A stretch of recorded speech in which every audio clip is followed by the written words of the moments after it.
Midnight pressed in from all sides, the world outside my car swallowed by darkness. The only light came from my trembling headlights, barely piercing the thick, swirling mist. Each gust of wind rattled the frame, making the old car shudder as if it too was afraid. The air was heavy, charged with the promise of a storm that felt more sinister than any I'd known. Somewhere in the distance, thunder rolled, a low, menacing growl that seemed to echo through the empty woods. My hands were already slick with sweat, the steering wheel cold and unyielding beneath my grip. Every instinct screamed that I shouldn't be here, not tonight, not on this road. But turning back felt just as impossible as going forward. The night was as black as ink. Rain hammered my old car, drowning the world in noise and shadow. The wipers screeched, barely keeping up with the downpour as I crawled down Blackwood Road, a place everyone in town whispered about. Lightning flashed, revealing ancient trees with twisted branches like skeletal fingers reaching for me. The wind howled, shoving my car across the slick asphalt. My heart pounded in time with the thunder. Every shadow seemed to move, and home felt a million miles away. This storm felt different, angry, alive, as if the road itself was watching. I gripped the wheel, dread knotting in my stomach, certain this night would not end well. My name is Alex. Nights like this always make me feel like I'm the only person left in the world, just a lone figure drifting through the darkness. The hum of the engine is the only sound that keeps me company, and even that feels distant, muffled by the thick silence pressing in from all sides. I was just trying to get home from my late shift at the diner. The place had been empty for hours, the neon sign buzzing above the door, casting a pale blue glow over the deserted parking lot. My feet ached from standing all night, and my mind wandered as I drove, replaying the day's small frustrations and the comfort of routine. The clock glowed 11:47 p.m., its numbers sharp and cold in the darkness. Each minute felt heavier than the last, as if time itself was slowing down the farther I got from the city lights.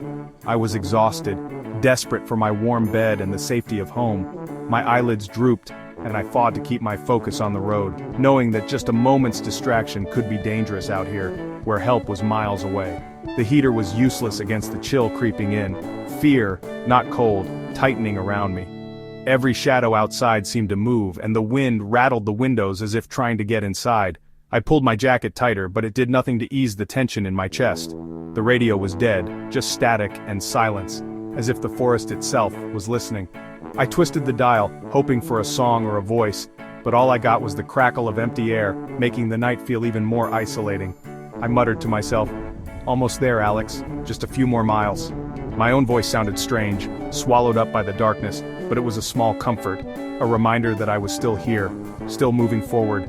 I thought of my dog Buster waiting for me, and pressed the gas, eager to escape this haunted road.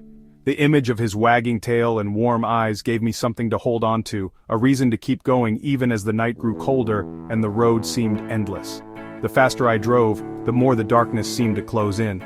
The trees on either side of the road leaned in, their branches clawing at the sky, and the world outside my headlights disappeared into blackness. Why did I ever take this shortcut? Every mile felt like a gamble, and I couldn't shake the feeling that something was waiting for me just beyond the reach of my headlights. That's when I saw him, a tall, thin figure, spectral in the downpour, standing alone on the deserted roadside. The rain blurred everything, but his outline was clear in my headlights. He stood motionless at the edge of the light as if waiting for me, unmoving despite the relentless rain. His presence was unsettling, a silent silhouette against the storm. Every instinct screamed at me to keep driving. My hands tightened on the wheel, heart pounding, but what if he needed help? I hesitated, torn between fear and compassion. The figure remained, unmoving as if he belonged to the storm. Against my better judgment, I slowed and rolled down the window a crack. "Hey, need a ride?"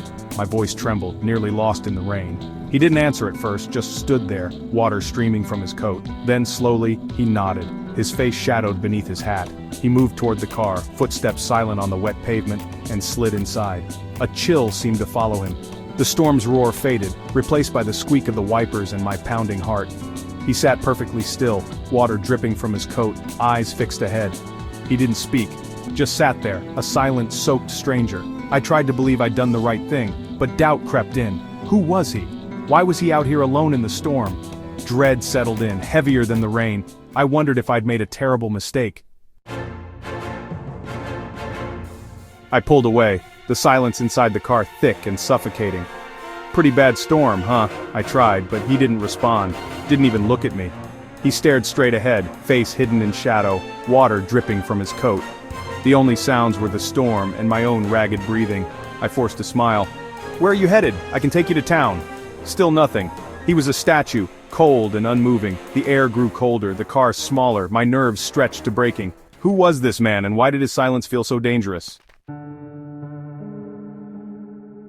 The cold inside the car deepened, radiating from him, untouched by the blasting heater. I glanced at his soaked coat. Water pooled on the seat, but the floor mat beneath was bone dry. Lightning flashed, illuminating his face pale as marble, eyes like empty sockets, expressionless. The silence became a vacuum, swallowing every sound but my racing pulse. I wanted to scream, to run, but fear pinned me in place. I was trapped with something impossible, something not quite human. The storm outside was nothing compared to the terror inside my car. I drove on, desperate for escape. As we neared the first streetlights of town, I forced out, "This is your stop." I pulled over, ready to tell him to leave, but the seat was empty. He was gone. No sound, no open door, just vanished. The seat was icy cold, but dry, as if he'd never been there. My mind reeled. Had I imagined it? Was the storm playing tricks? But the unnatural chill lingered, a ghostly presence in the air. I sat frozen, heart pounding, unable to explain what had happened. He had simply disappeared. Relief hit me. He was gone. The empty passenger seat beside me was a silent promise that the nightmare had ended. My heart pounded, but I let myself believe it was over, that I was finally safe. I could finally go home. The hum of the engine, the glow of the dashboard, the distant streetlights. Each detail felt like a step away from fear. My hands shook as I put the car in drive. I glanced in the rearview mirror just to be sure. The night pressed in, thick and heavy. My blood turned to ice. In the mirror, a pale face stared back at me from the back seat. His eyes were empty, bottomless. I realized I had never truly been alone. His lips curled into a cold, knowing smile. It sent a chill through me that no heat could thaw. I slammed the gas, desperate to escape. He never moved, just watched with that frozen grin. I sped home, terror blurring the world outside. Every shadow seemed to reach for me. I screeched into my driveway and bolted inside, locking the door with trembling hands. The car sits outside, abandoned. Sometimes I wonder if he's waiting for me, just out of sight. Sometimes, late at night, I swear I see a pale face in the rearview mirror. His eyes find mine, even from a distance. Some things follow you home, some passengers never leave, haunting the glass, waiting for the next drive in the dark.